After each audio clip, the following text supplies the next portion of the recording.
Hey guys, Mom and Son Train Rail fans coming to you today. Today's been another maintenance day, so Ray is cleaning some wheels on a couple of his trains, and we've showed him how to do it, and he does a really good job. But we just want to make a video. This is what we've been doing today.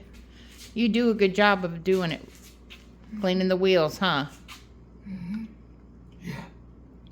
You take your time. Why do you clean the wheels? It's good. Because they're dirty, and what does it make the engine do? Slow. Makes it run better on the track? Makes it run better. I can't see. There you go. So if I use the alcohol, Yep, use a Q-tip. yep. That's easier, isn't it? All right, guys. Well, we just want to show you what we're up to today. All right, hope everyone has a good day.